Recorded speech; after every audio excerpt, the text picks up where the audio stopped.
नमस्कार दोस्तों, स्वागत है आपका मेरे चैनल पे। दोस्तों, तुर्की का आपने सुना होगा कि कई देशों से इसके झगड़े चल रहे हैं और बहुत सी जगह पे ये मिलिट्री इंटरफेयर भी कर रहा है। अभी आर्मेनिया और अजरबैजान के बीच में जो युद्ध चल रहा है वहाँ भी दोस्तों इसका रोल देखा गया है। तो अभी सुनने में ये आ रहा है कि अब पाकिस्तान से पायलट मंगवाए जा रहे हैं तुर्की के द्वारा। तो इसके पीछे क्या रीज़न है, आज इसी की बात करेंगे। चलिए दोस्तों शुरू करते हैं। दोस्तों, ये 2016 की बात है जब तुर्की के अंदर एक कोप हुआ था, यानी कि तख्ता पलट की कोशिश हुई थी। और ये दोस्तों एर्डोगन जो अभी के प्रेसिडेंट है उन्हें हटाने के लिए किया गया था, लेकिन ये सफल नहीं हो सका था। और उस समय जो ये कूप हुआ था उसके अंदर सबसे बड़ा रोल था तुर्किश एयरफोर्स का। तो दोस्तों उसके बाद में बहुत ज़्यादा सरकार ने स्टेप आगे लेते हुए कम से कम 300 तुर्किश पायलट को हटा दिया, उन्हें बाहर कर दिया। कुछ एक को जेल में डाल दिया, कुछ एक को फांसी दे दी और कुछ एक ऐसे थे जो दूसरे देशों के अंदर जाके बस गए। और इससे तुर्की की एयरफोर्स को बहुत ज़्यादा नुकसान हुआ, उनके पास पायलट की कमी हो गई और आगे चलते चलते ये इतना बुरा हो गया कि अब उनके पास फाइटर जेट ज़्यादा है और पायलट नहीं है। और इससे पहले भी दोस्तों 2012 के अंदर एर्डोगन गवर्नमेंट ने एक बिल पास किया था जिसके तहत अब पायलट जो थे वे बाहर जाके नौकरी कर सकते थे। उससे क्या होता था कि पायलट को जहां बाहर या कमर्शियल एयरलाइन के अंदर ज़्यादा सैलरी मिलती थी तो वे बाहर चले जाते थे।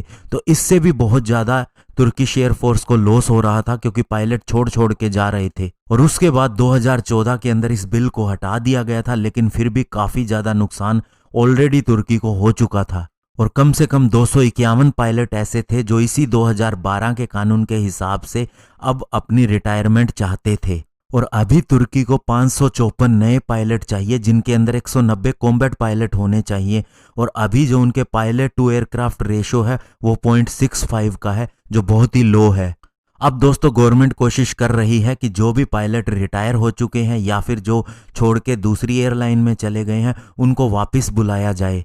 और दूसरी सबसे बड़ी बात कि तुर्की अब पाकिस्तान को याद कर रहा है, वो चाहता है कि उसके जो F-16 फाइटर जेट उड़ाने वाले पायलट हैं वे तुर्की के अंदर आए, उनकी मदद करें और नए पायलट को भी ट्रेंड करें। और इसके लिए उन्होंने यूएस से भी ये इजाज़त मांगी कि क्या उनके F-16 फाइटर जेट के ऊपर पाकिस्तानी पायलट को अलाउ किया जा सकता है। तो इसके लिए अमेरिका ने बिल्कुल ही मना कर दिया और उन्होंने कहा अगर आप चाहते हैं तो सऊदी अरब से या कतर से पायलट मंगा सकते हैं। और जबकि हकीकत यह है कि दोनों देशों में से कोई भी अपने पायलट नहीं भेजेगा तुर्की की मदद के लिए। और इससे पहले दोस्तों तुर्की और पाकिस्तान की एक एयरफोर्स की एक ड्रिल हुई थी बहुत ही बड़ी, और उस समय ये ग्रीस ने भी ऐतराज़ उठाया था कि पाकिस्तान के पायलट जो फाइटर जेट उड़ा रहे थे वे ग्रीस के एरिया के अंदर आ गए थे और हमने उन्हें चेतावनी देके छोड़ दिया। और तुर्की का अलायंस पाकिस्तान के साथ बढ़ता जा रहा है। यही कारण है कि अब ग्रीस भी इस चीज़ को देखते हुए इंडिया के करीब आने लगा है और वो भी ये सोचता है कि कल को अगर कुछ ऐसा पाकिस्तान करता है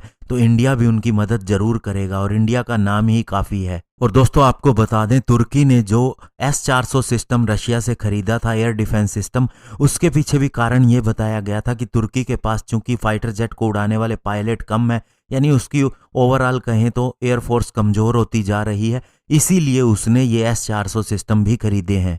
वहीं दोस्तों एक चीज़ और भी है कि तुर्की की अर्थव्यवस्था बहुत बुरी तरह से ख़त्म होती जा रही है। ऐसे में नए फाइटर पायलट एक्वायर करना बहुत ही कॉस्टली होता है। यूएस के हिसाब से माने तो अगर F-35 फाइटर जेट को उड़ाने वाले अगर एक पायलट की ट्रेनिंग और सारा कॉस्ट देखा जाए तो ये $11 मिलियन पड़ता है। और साथ में जो उसका एक्सपीरियंस होता है पायलट का वो प्राइसलेस होता है। और अभी दोस्तों ये देखने वाली बात होगी कि पाकिस्तान के पायलट कितनी मदद कर पाते हैं। हालांकि अमेरिका ने साफ मना कर दिया है कि हमारे फाइटर जेट दिए हुए जो आपको हैं उसके ऊपर पाकिस्तान का पायलट नहीं बैठेगा। और दूसरी बात, पाकिस्तान भी भूखा देश है, वो क्या डिमांड करता है तुर्की से ये भी देखना होगा। और साथ ही दोस्तों इसके क्या नतीजे निकलते हैं, क्योंकि ऑलरेडी उसकी एयरफोर्स के अंदर विश्वास ही नहीं है, तो ऐसे में इसका कोई नतीजा नहीं निकलेगा। धन्यवाद, जय हिंद।